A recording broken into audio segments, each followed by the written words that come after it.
Welcome to India's #1 budget headquarters.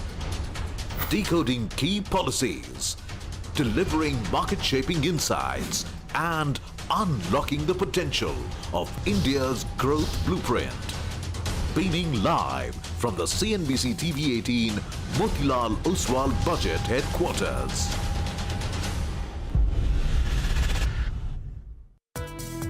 The Taiwanese index, though, continues to outperform as it has all through the week, 0.5% higher there. Kotak Securities estimates quarterly slippage ratio of about 1.5%. Bank Nifty, the resistance levels are twofold, 50,893. We never got to it yesterday.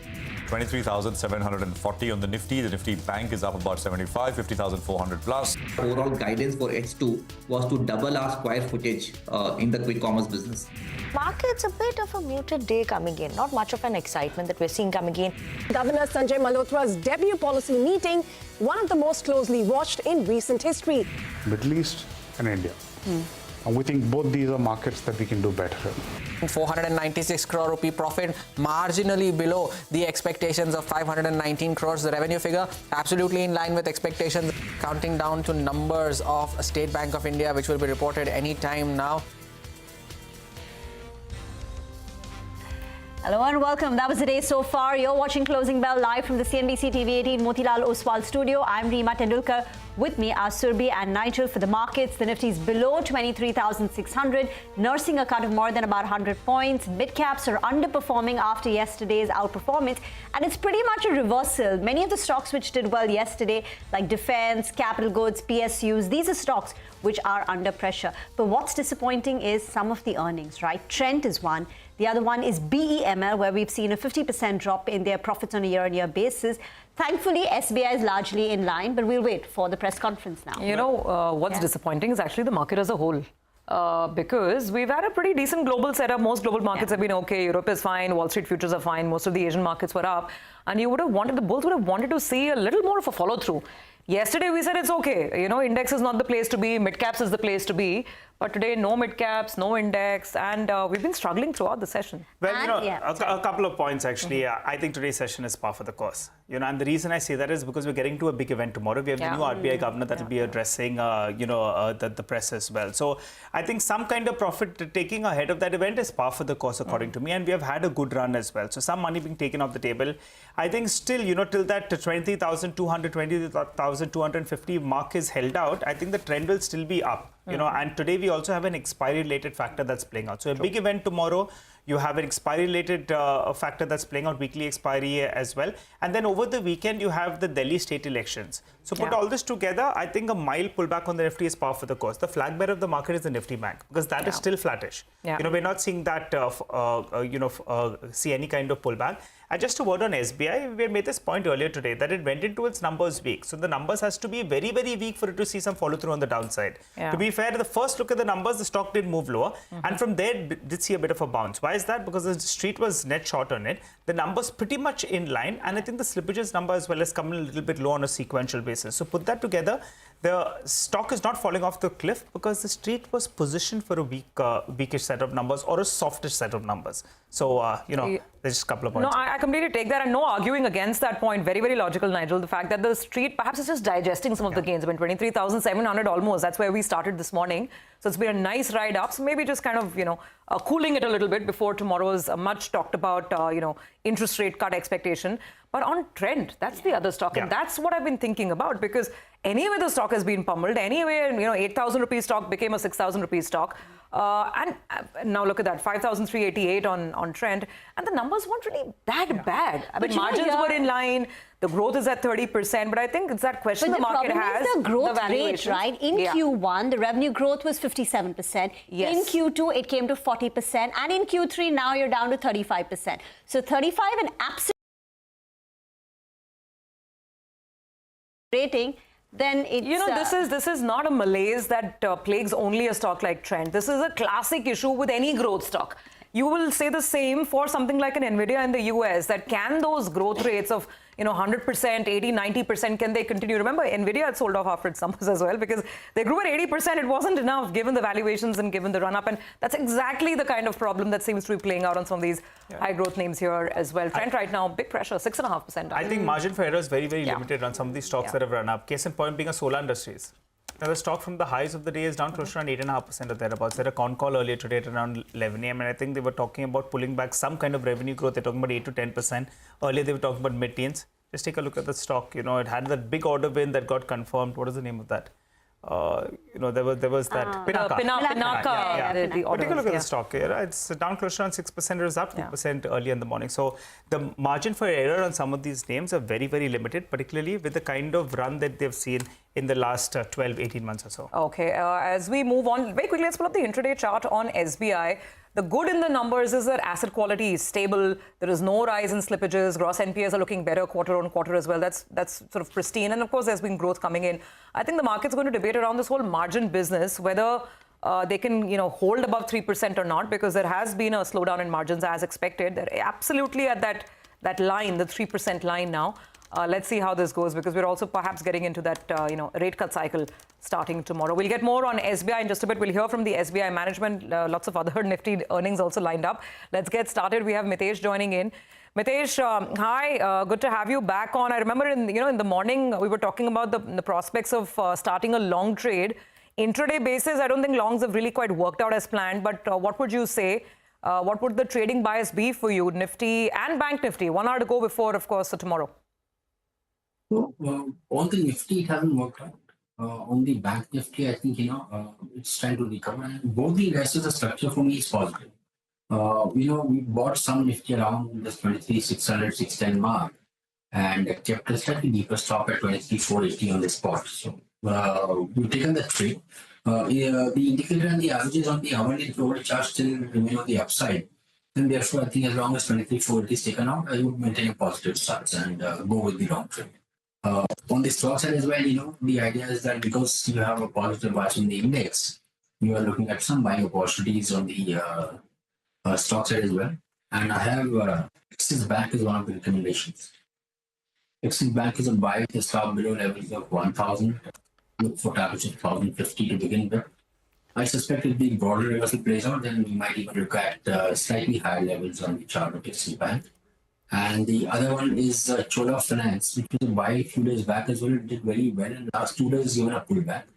So keep a stop below 1355 for a target of around 1520. Okay, that's the call coming in on individual stocks. Let's get to PVR Inox. Reported the Q3 numbers. The revenues were slightly below street expectation. Revenue growth came in at about 11%. Margins, though, missed the street expectation. There was a sharp rise in movie production and distribution costs. We have with us Ajay Bijli, Managing Director, and Gaurav Sharma, the CFO of the company, joining in. Thank you very much for joining in. Mr. Bijli, 11% growth so far in Q3. What about Q4? Because we've got some big ticket releases coming through. What can you guide the market in terms of Q4 and even the pipeline, at least for the first half of FY26?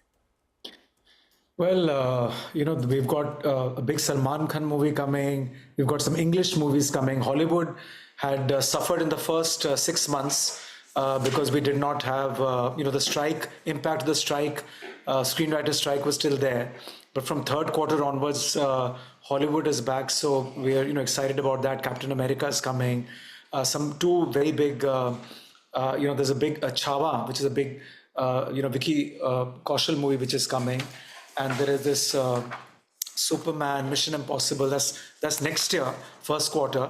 So I'll just talk about Hollywood first. And from this quarter, which is coming up just now, we've got this Ajit Kumar movie, which is a Tamil movie, which is coming. Thandel is coming, which is a Naga Chaitanya and Sai Pallavi movie. So I think the momentum that we are always looking for in our business is building up, which is most important. So whether it was Pushpa, whether it was a Skyforce, all these movies created that momentum. Even the re-releases have created a momentum. And that is what we've been looking for. And so exciting times ahead. Do you think the pipeline, sir, for Q4 is looking better than what we had in Q3, which sets you up for a better performance in the March quarter? And even the contribution of regional this time and the re-releases, because that's doing well. What was the contribution in the current quarter? No, I won't say Q4 has got a better pipeline than Q3, but it's just that it's Q4 is the way every year Q4 is. But yes, we have some big movies and sometimes, surprises do crop up, as I said. So it's a decent enough pipeline. It's an exciting pipeline. Ajay, hi. Occupancy around 25%, is it, in Q3? Yes. So I want to sort of talk about that because the content pipeline has been looking good. Third quarter as well, it was lots of new releases, plus the re-releases like you mentioned. Do you see that number itself, that occupancy number, pushing higher, or is 25% like the steady state new normal, so to speak, post-COVID normal? No, this year, in fact, we had the weakest movie pipeline. So in fact, I don't think occupancies will remain here because next year Hollywood is bouncing back. Hindi movies, there was not a single Khan movie, so to speak, this year. We did not have any Shah Rukh movie, any Amir movie, any Salman movie. Salman movie is coming literally at the fag end of the financial year, 28th of March. We did not have any Hrithik movie, any Ranveer movie, any Ranbir movie. Ranveer only came in an ensemble movie, Singham. So given that and the Hollywood pipeline not being very strong, this was not a very good year as far as content is concerned. All that is going to change in 25, 26, where all the people that I mentioned just now, their movies are coming. So I'm expecting that to result in better occupancies next year, for sure. Okay, fair enough. So, the content pipeline is, something that you don't entirely control. Let's talk about your controllables because they're looking better. Whether it is the average ticket cost or the F&B spends, they've all been ticking higher, right? What can you guide on this? Is there elbow room to maybe increase ticket pricing in Q4 and rolling into the new year? And also on F&B, because that's an area on which you folks have been really focused on to drive up more revenue from there. And there was some talk, I remember a couple of quarters back, we also discussed maybe a new foray, which could be, going beyond the obvious F&B at the cinema theater, at the movie theater, maybe sort of distribution at home, etc., in malls. So where are you on that plan? Well, I think that with 159 or 150 odd million people coming to the cinemas, having a footprint of 15 million square feet, and having a good connect with the consumer on our brand equity, we want to pivot the company to three different verticals. One is, of course, cinema business, exhibition business, which we are focusing on reducing our costs, trying to get people in through various innovations that we do. On the other hand, we want to look at F&B beyond post-ticketed F&B. So the JV with Devyani to do food courts, a tie-up with Zomato for home delivery, 4700 BC, taking some of our own brands which are inside, pre-ticketed to post-ticketed to pre-ticketed. So also food is going to be a very big play. And third is a fun component, 3 Fs as I call it. And that is like what we've done with the candlelight screening we just now had, where we were showing live musical performances. We showed the Taylor Swift concert, BTS. We're talking to various, people who are coming and watching events in the stadiums. If you can get digital rights, theatrical rights of that. I think the fun element, repurposing certain cinemas of ours and having some more activities, more engaging activities over there as well. So I think the three pillars on which PVR is going to pivot is going to be food, fun, and film, and not just the on content. No, absolutely, Ajay, exactly on that point is where we were hoping to get some more numbers. But, allow us to deviate for a little bit. If you folks can stay on for a couple of minutes, that'll be great. We also have the SBI management speaking as we are talking to you. Let's quickly get an outlook going with SBI. 0.24%, and PCR continues to be robust at 75% almost. So in terms of the business growth, at the end of Q3 FY25, deposits have crossed 52 trillion with more than 51 crore customers. I think we take pride in serving the range of customers. Our bank serves 1 out of every 3 Indians, and I In some way, we see that SBI touches every Indian family. The total deposits have grown by 9.81% year-on-year to 52.29 trillion. Term deposits have grown by 13.47% in year-on-year. Our current account deposits have grown by 14.22% year-on-year, and CASA deposits have grown by 4.46%. I'm glad to share that the credit growth continues to be robust across all segments, with all the major segments registering double-digit growth.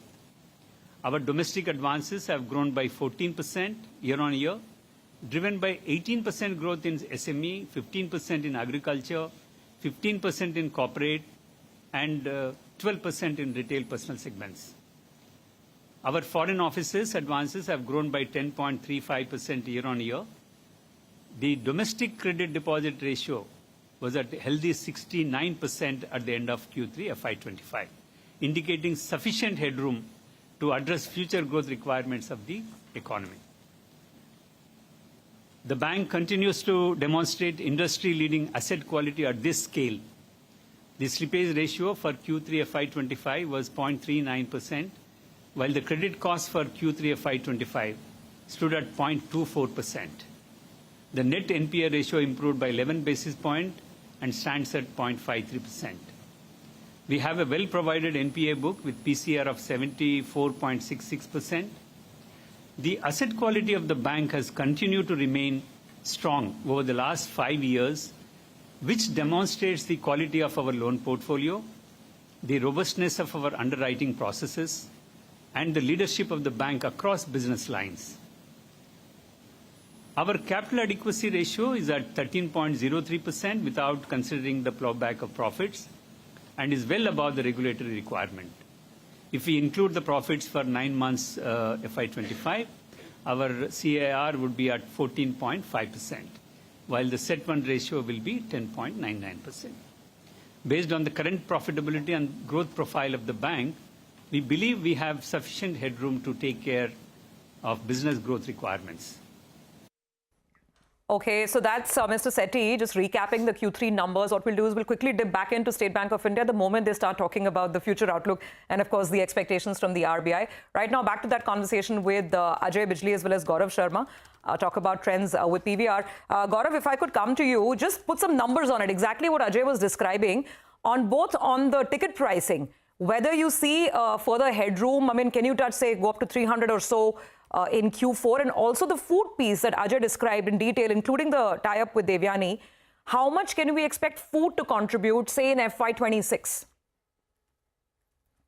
Sure. I think if you look at the growth in our ticket pricing year on year, we have delivered almost 4% growth despite of lack of, Hollywood films and big mega blockbusters from Bollywood. There's been a growth in ticket pricing. I think going forward with a very strong lineup from Hollywood, which are typically, focused towards urban family audiences, etc. We feel that there is definitely headroom for growth on ticket pricing. F&B is concerned, I think F&B continues to be one of the focus area for us. Our growth in F&B revenues year on year has been almost 9%, which is faster than the growth in box office. We've been carrying out a lot of initiatives on F&B, as Ajay was explaining. We've opened the first food court in the month of December in the joint venture company with Devyani. And there is a full plan for the next 12 months to open more food courts. I think we are focused on growing F&B at a fast pace, and there is definitely headroom available for further growth on SPH and F&B. Hi, gentlemen. Good to see you and Ajay as well as Gaurav. Give me two numbers. The ad spend seems to have recovered to the highest we've seen the last few quarters. Do you expect the momentum to continue out here?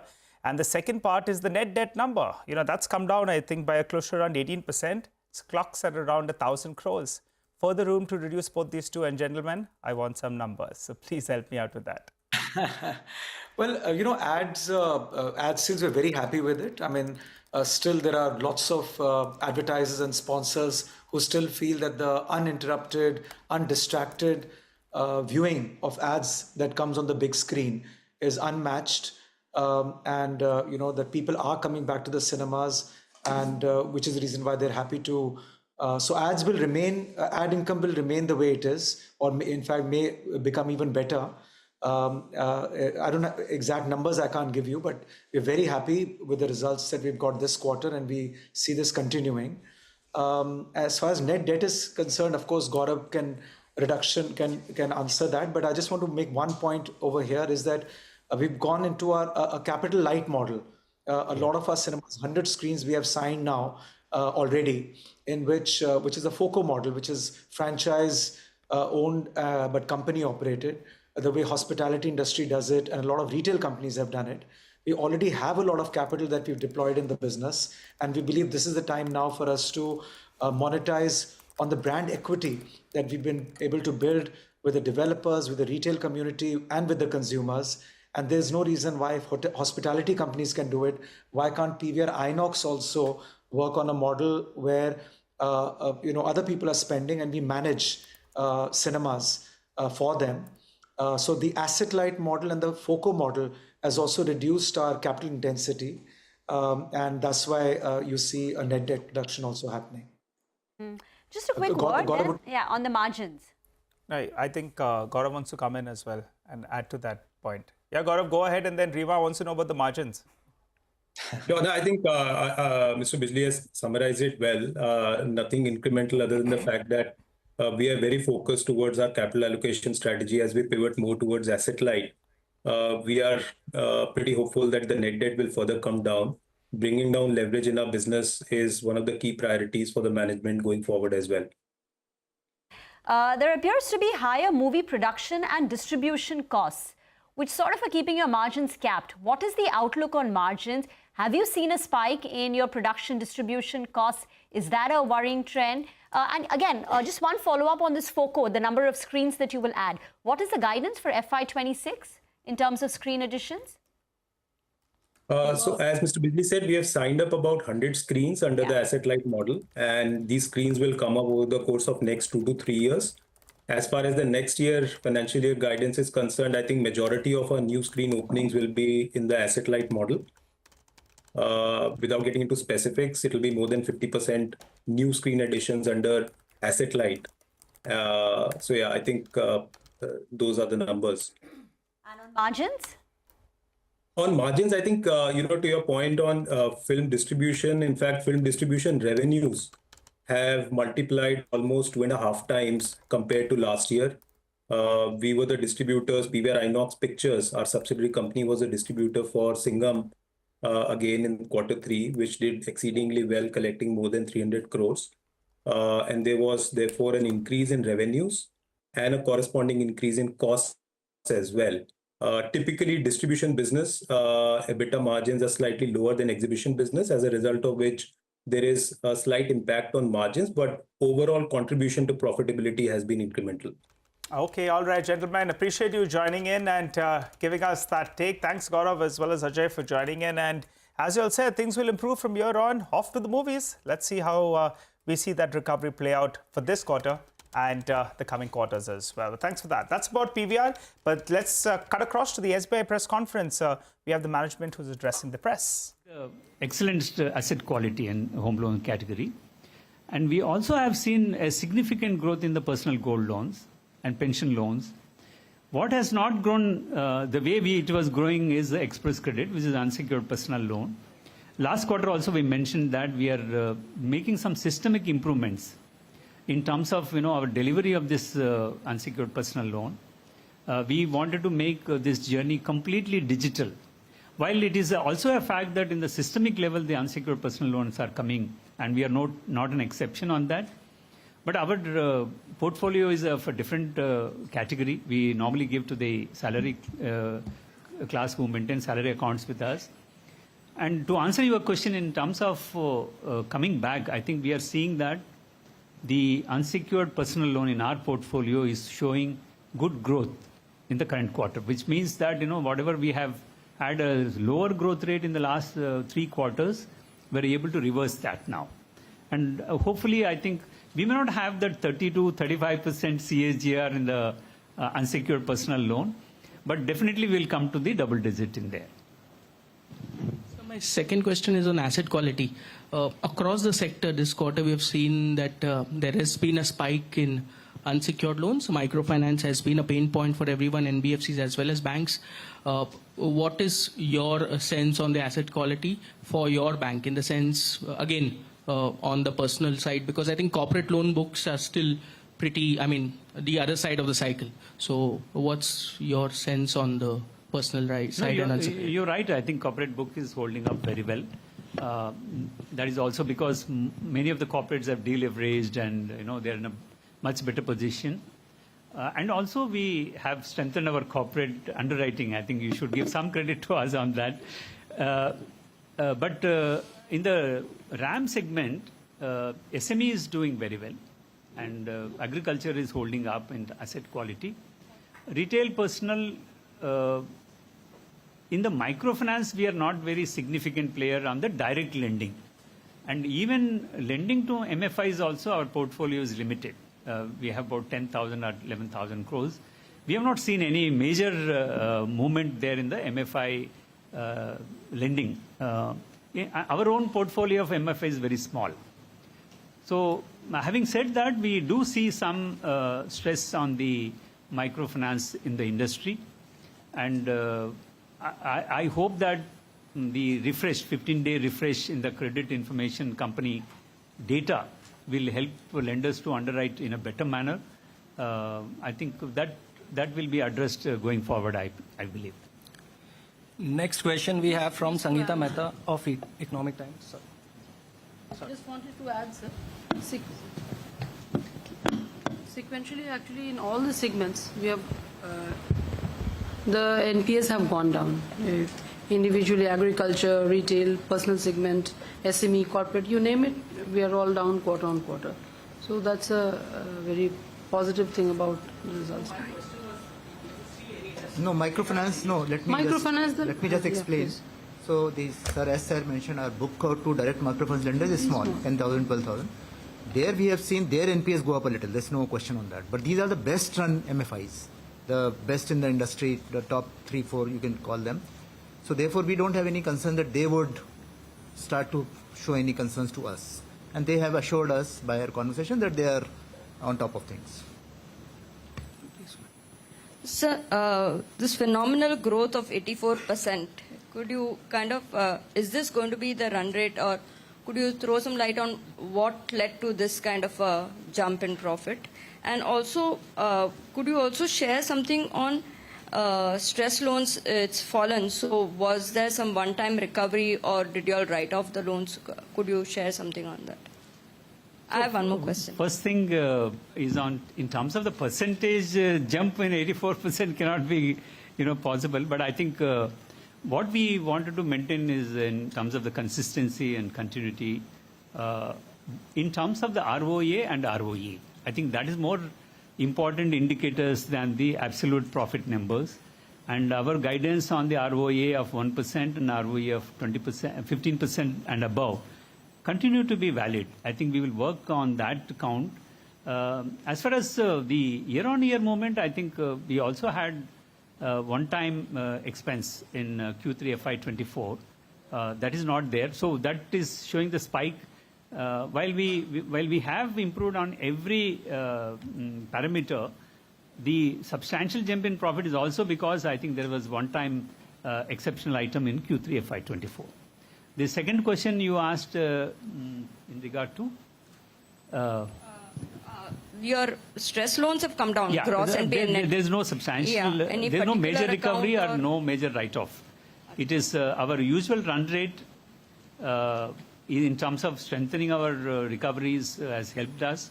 These are all small value recoveries, and we maintain that run rate.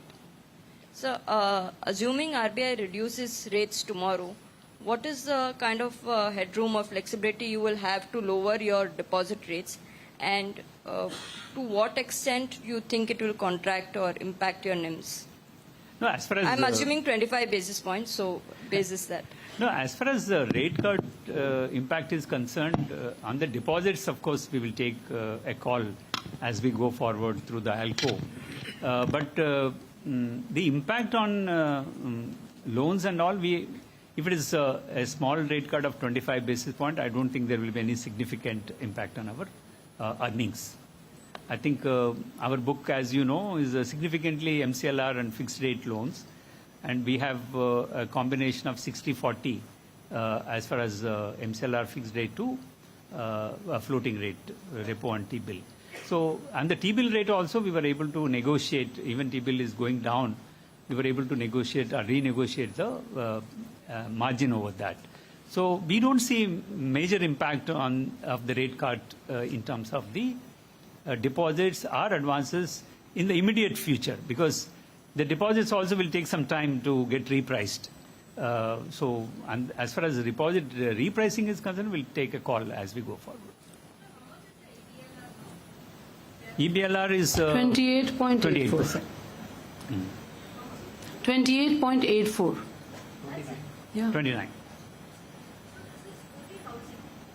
The EBLR is SME loans are also. SME and loans housing. are also. We have the next question from Hamsini of Money Control.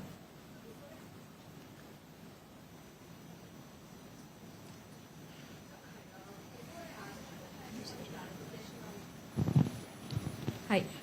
Before I ask my question, I just want a clarification on EBLR. SME products will have an overlap between fixed rates and EBLR also, depending on the risk and category? No. SME is mandatory EBLR. Okay. I have two questions, sir. I'll go with my first one. Your cost of deposits is now at around 5.05, and you're talking about further strengthening your deposit base as well. Do you foresee a situation where, and last year around July or so, you came up with special deposit schemes which conclude in March. Do you foresee a situation where, like most of your competition is, possibly have to give out a little more on deposits in order to fortify your position there, in order to ensure that you remain the market leader in that front as well? And what would if you, especially in a market where we're expecting that the rates will go down, would we be comfortable with such a strategy? No, we always held, earlier also I mentioned, for us deposit mobilization is a franchise activity, right? We always try to compensate our customers adequately, and we have a very loyal customer base, and obviously they need to be taken care of.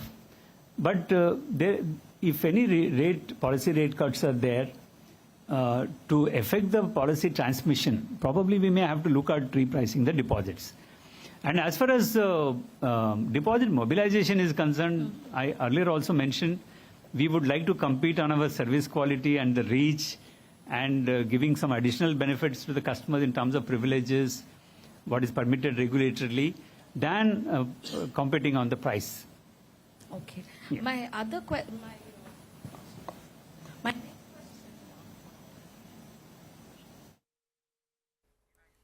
Okay, all right. That's the SBI management clarifying on various parameters out there. For the time being, the stock is down close to around 1.5% or thereabouts. It bounced off the 750 mark, moved into the green, but now I think a bit of a trading move is what is taking place. I'll tell you what, we'll slip into a short break, come back, we'll continue our focus on the markets. We'll focus on a couple of stocks that are moving around, and Tushar Pradhan as well is waiting for us. He'll give us his opinion about markets and stocks and sectors that he likes.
Welcome back. Well, the markets actually have seen a bit of a recovery from the lows of the day. HUL is cutting its losses, so good on that one. And the big boy, HDFC Bank, that's the one, that's the reason actually why the Nifty has recovered close to around a quick fire 30 points from the low point of the day.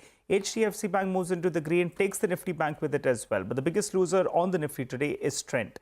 Valuations not in favor. The numbers a little bit lower than what the street was working with. And when you trade at these valuations, the room for error is very, very limited. But Mangalam joins us to break it down for us. Mangalam, take it away. Well, if you look at Trent's this quarter's numbers, the street was expecting a moderate set because the company had reported some moderation in the second quarter itself, and the stock had actually, hit a high then, and from there after it's corrected about 32 odd %. So the street actually curtailed its expectations down, and on that the company has gone ahead and not beat those expectations. They've just met those expectations. The stock at peak was trading at around 120 times, now trading at around 80 times. But the street is looking at EPS growth. This time around, if you look at it year on year, the net profit growth has come in at 34%. At peak over the last few quarters, the company would report EPS compounding over 50%, closer to 60, 70 odd %. And the stock was trading at around 120 times. The PEG ratio or the price earnings to growth was close to around 1.5 to 2. Now with the multiple coming down to 80 times, the EPS itself has come down, the EPS growth itself has come down to around 34%.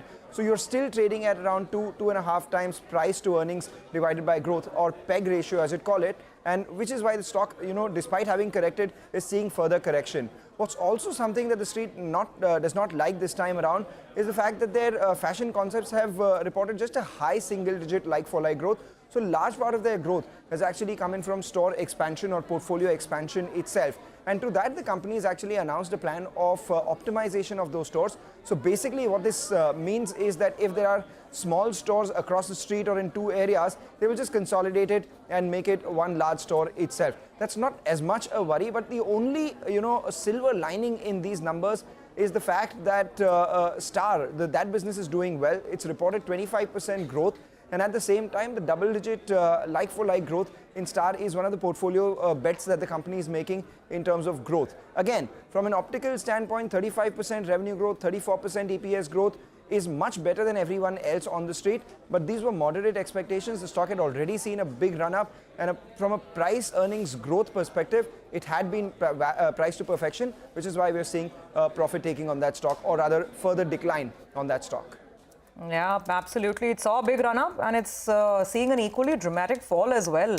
Mangalam, thanks very much for that. Trent is now off about 36-37% from its peak, and the peak was 8,000 plus. Now, this is sort of a bit of a derating perhaps that's playing out as market resets its expectations. Let's discuss that and more with our next guest. We have Tushar Pradhan, Director at Hexagon Partners with us. Tushar, thank you so much for joining in. So, tell us exactly, and you've seen this play out in multiple stocks across sectors. This is not just a trend story, right? This is about the market bidding up something where it finds growth. And in India, fund managers typically love growth.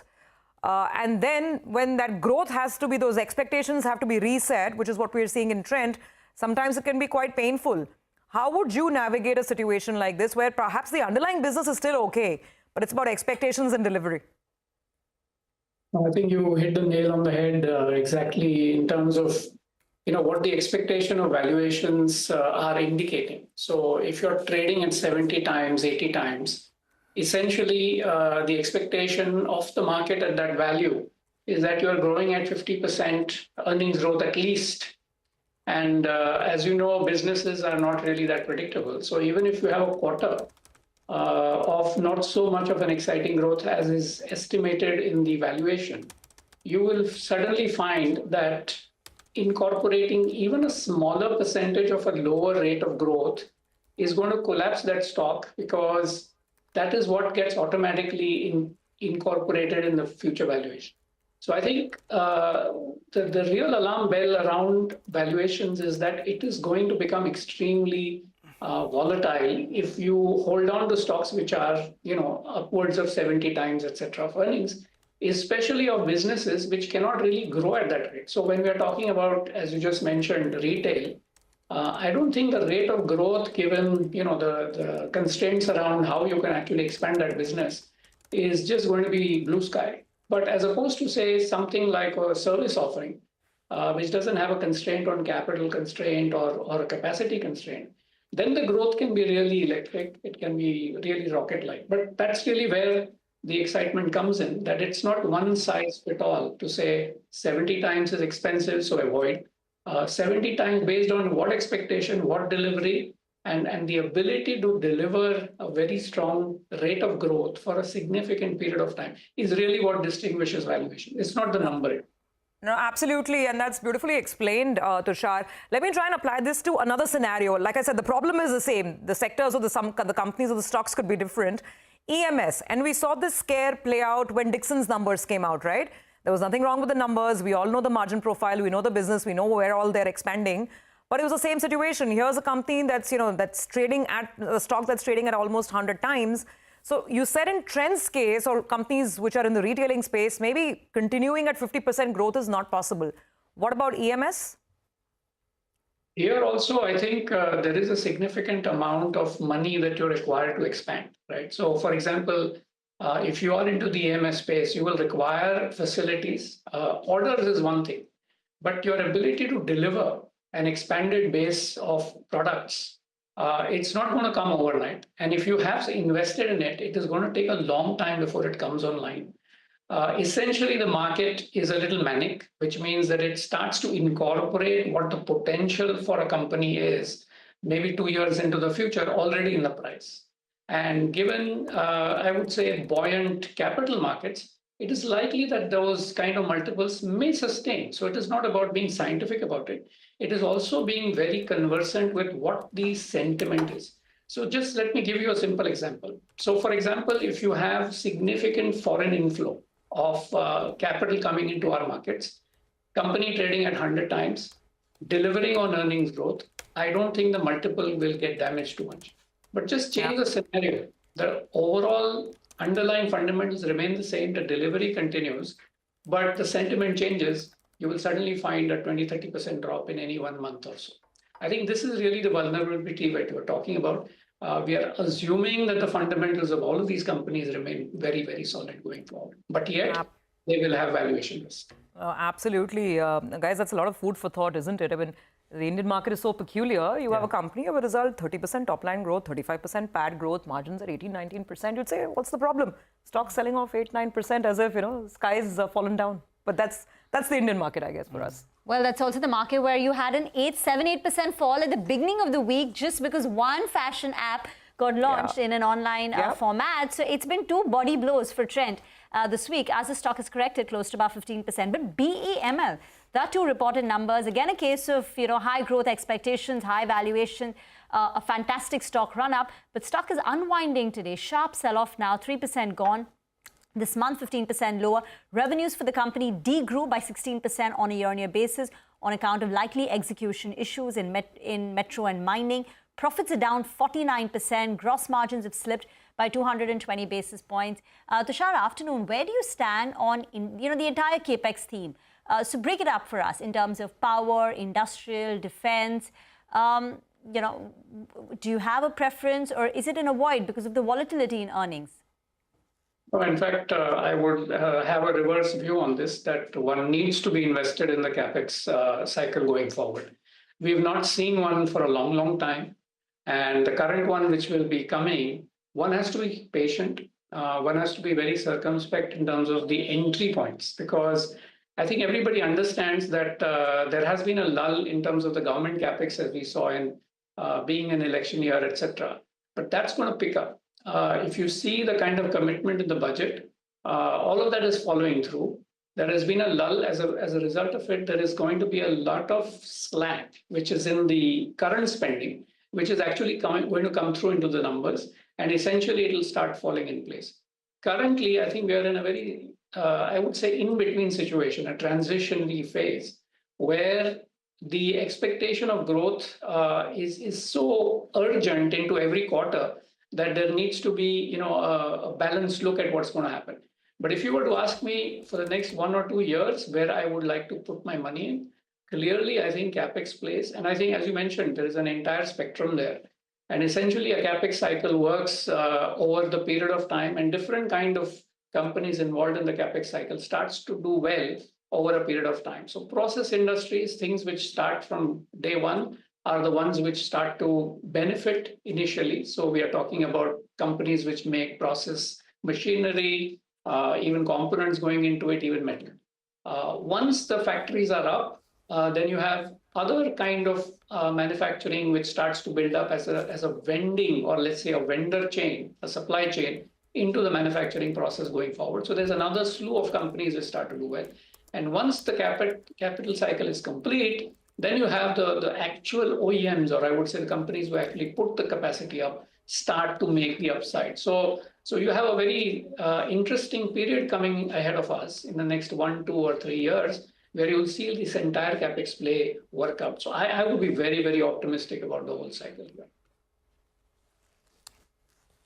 Okay, all right, Tushar, thanks a lot for joining in and filling us in with your take on the markets and how you see things getting positioned as we go ahead as well. By the way, the markets were still, the Nifty is still down close to around 100 points or thereabouts, but quite a few stocks have moved around. The notable one now is HLing speculative trading. Let's hear out what he had to tell me.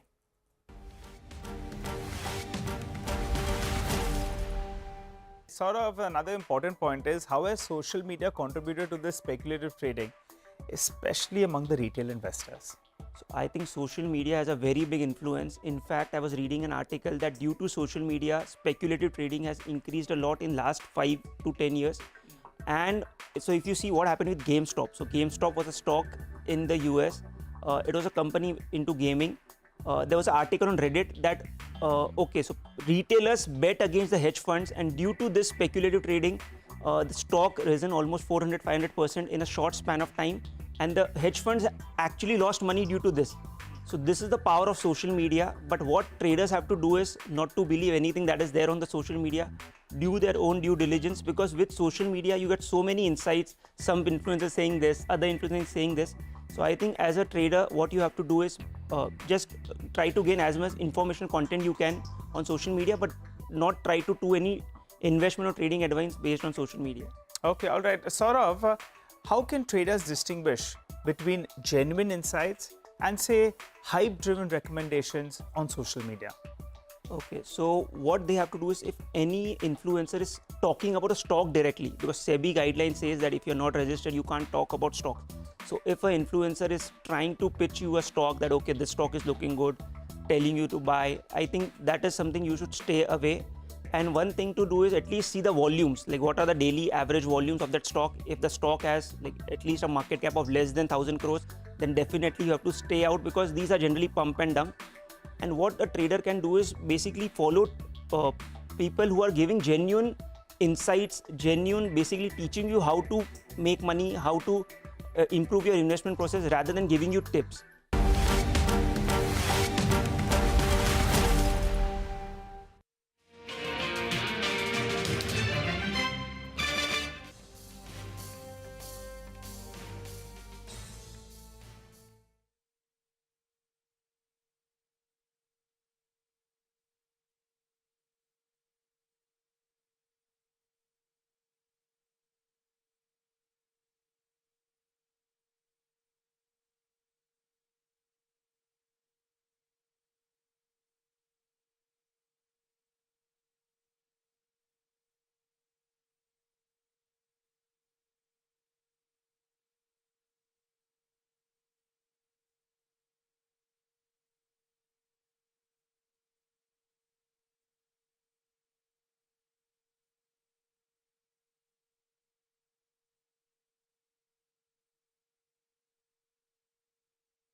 Welcome back. Markets actually have seen a good recovery. They have cut their losses by close to around 50 points. The Nifty actually is now above the 23,600 odd mark. So it took support at around 23,550, which is the support level we had pointed out earlier today going by the options data. And expiry seems to be above that 20,600. Mitesh Thakkar is back with us. Mitesh, what are you doing? Did you buy the dip today? And what about individual stocks? Nadir, as I said, we already have a long position on the Nifty, taken around these levels, about 20 points higher from here, but then that's okay. Looking at the fact that, this still looks like a market which is positively biased, given the hourly to hourly charts are all positive. So I have two BTST calls. HDFC Bank, I think, is clearly, one which is leading the Bank Nifty, providing support over there. That's a BTST with a stop at about 1737 for targets of 1760, and Lupin is the other one. Lupin is a BTST with a stop just below levels of 2172 and a target of 2205. Okay, all right. Thanks a lot for that, Mitesh. By the way, two stocks before we go into that break. Castrol India. Now it's up close to around 10%. Remember, these stocks got an absolute hammering when that we saw that sharp fall. The stock went down, I think, to around 180, 170 rupees. And now it's seen a good bounce. They have the sweetener in terms of the dividend as well. And the other one is Reddington. Seems to have come out of its slumber. Good numbers. The street likes it. Commentary as well, fairly positive. That stock as well is up at around 230 rupees. Slip into that break, come back. We'll continue to focus on a lot of stocks. Don't go anywhere.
Welcome back. Another big mover is Bajaj Housing Finance. The stock has moved up close to about 4%. Biocon is adding some heft.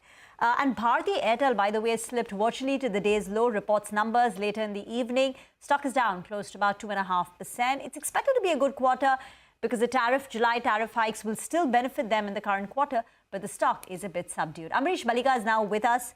Amrish, your pick for the day? Hi, Rima. My pick for the day is IndusInd Bank. It's the fifth largest private sector bank, has about 7,135 points of connect, one of the largest distribution networks, and they have about 6.6 lakhs merchants. Well-diversified loan book across consumer as well as corporate products with a 54 to 46 mix. Leadership position across many products, and in vehicle finance, they are among the top 3. In microfinance, among the top 2 with about 13 million customers. They have about 91,000 Bharat Money stores and have a reach to about 1.61 lakh villages. The microfinance book had some asset quality issues since the last 2 quarters, and we have seen a decent correction in the stock because of this. But then microfinance industry could actually see the pain reducing, I think, by Q1 FY26. This is clearly as per the management commentary across the sector, not just IndusInd. Q3 profitability numbers also were weak, but they were in line with market expectations. But then you look at the business, I mean, that continues to grow. Retail deposits are up about 14%. Vehicle finance disbursements are up about 25%. Corporate loan book grew about 16%. So because of this, we have seen some amount of bounce back. And if you look at the financial parameters, CASA ratio is 35%, NIMs at about 3.93, a tad bit below, the Q2 numbers. PCR is 70%. So downside from here seems limited. And I would revise my long-term target to about 1,375, which is one-time adjusted book value for FY27. Okay, all right. Very quickly, Amrish, could you tell us on the cement pack you like anything? JK Lakshmi Cement comes out with a set of numbers later today, and that one's at the high point of the day. What's your take? No, I think from here on, we should actually see the cement sector as such doing decently well, because I see that the execution should actually take off. Although in the budget, the top line numbers were more or less kept same like last year. But then I see the execution picking up. And along with that, the reality space also is doing well. So we should see margins improving for the cement sector overall. And here my pick would be the largest in the lot is Ultratech. Okay, all right. Well, Amrish, request you to stay with us. We'll just wind down the markets and come back to you on markets forward. Well, it was not a bad day of trade. The Nifty goes home with a cut of around 70 points, but the Nifty Bank was up close to around 80 points, offsetting any kind of weakness that we saw on the non-banking names. What did well? The reason we managed to end in the green was because of HDFC Bank. That led the fight back in today's trading session. In terms of result reactions, SBI was a bit of a subdued set of numbers. However, positioning was such that the stock was down only around 1.5%. Trent, that's been the big outperformer, results not up to market expectations. So that's why that went home with a cut of around 8%. On the flip side, Cipla was a stock that did very, very well in today's trading session. But you had a lot of gainers in trade. Reddington, the numbers were quite good. The stock goes home with a solid gain. You had Welspun Corp as well. The stock initially did see some profit taking, but the commentary was very, very good. So that's why that stock was flying away in today's trading session. Reliance Power, Reliance Infra, both of them did pretty well in trade. And Care as well was up close to around 7%. So a good trading session, one would say. Yes, the headline index, we were down close to around 60, 70 points or thereabouts. But otherwise, the breadth of the market, even Stevens, and you had plenty of opportunities there in the broader markets. Well, just want to point out Swiggy. Swiggy ends with a cut of about 6.5% as competition expansion weighs on the Q-commerce margins. So the stock took a bit of a tumble. Other losers included Kalyan Jewelers, 4.5%, REC, Vishal Megamart. You had NHPC, Suzlon Energy. These were some of the big volume-led losers today. But markets ending in the red, Midcaps underperform. Some jitters, anxiety perhaps ahead of the RBI policy tomorrow. We're going to take your leave in closing bell, but don't go anywhere. On the other side is Markets Forward.